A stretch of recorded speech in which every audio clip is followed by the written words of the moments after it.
Hammaga alangali salom. Sizlar bilan yana Agrar Planet kanalida birgamiz.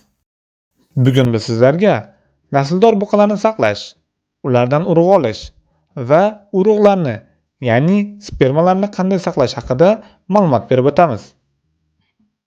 Yuqorida sanab o'tilgan ma'lumotlarni men o'zim ishlaydigan Germaniyaning Bavariya Bundeslandida joylashgan sun'iy urug'lantirish markazimiz misolida yoritib beraman.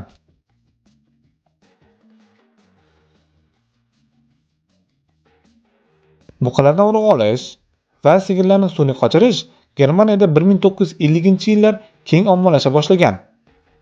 Shuningdek, bu firmaga ham 1951-yilda asos solingan bo'lib, markaz o'sha davrdayoq zotdor buqalarni saqlash, ulardan urug' olish va sigirlarni sun'iy qochirish bilan shug'ullana boshlagan.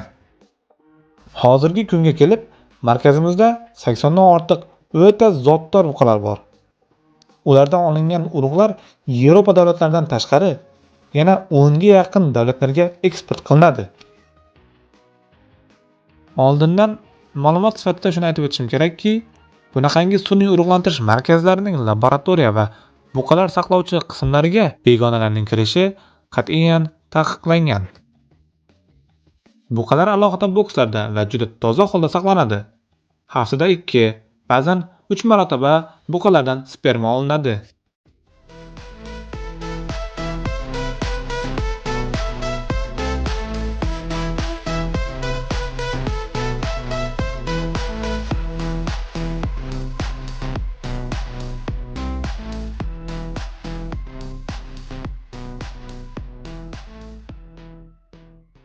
Jarayonning o'zidayoq olingan urug'larning sifati, ya'ni harakatchanligi tekshiriladi. Bu ko'rsatkich 70% dan kam bo'lsa, urug'lar yaroqsiz deb hisoblanib, chiqindiga tashlanadi.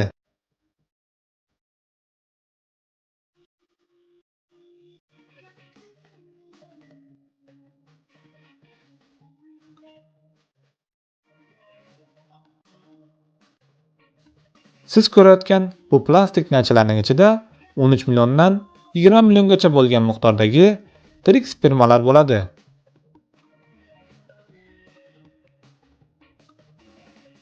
Laboratoriyada urug'lar qadamma-qadam minus darajadagi sovuq haroratga moslashtirib boriladi va bu jarayon oxir-oqibat minus 196 gradusgacha tushadi va aynan shu haroratda saqlanadi.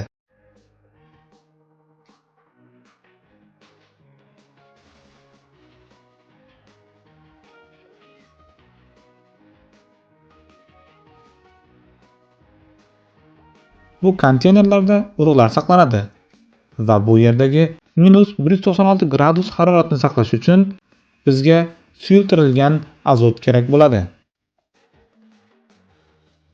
Urug'lar konteynerda 1 oy davomida saqlangach, ulardan namunalar olinib, laboratoriyada yana bir bor so'nggi marotaba tekshiriladi.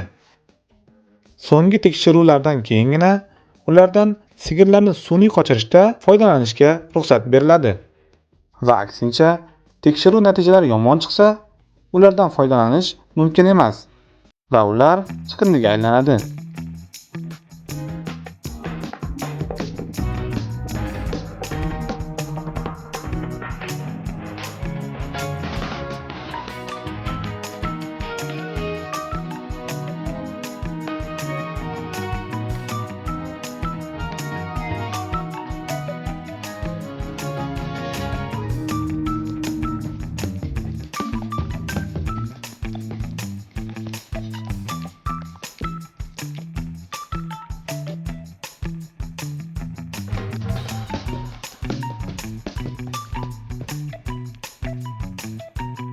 Video davomida men sizlarga buqalardan urug' olish va saqlash haqida o'zim ishlaydigan sun'iy urug'lantirish markazi misolida imkon boricha batafsilroq yoritishga harakat qildim. Bizdan uzoqlashmang, sizlar bilan yana Agrar Planet kanalida uchrashguncha xayr, salomat bo'linglar.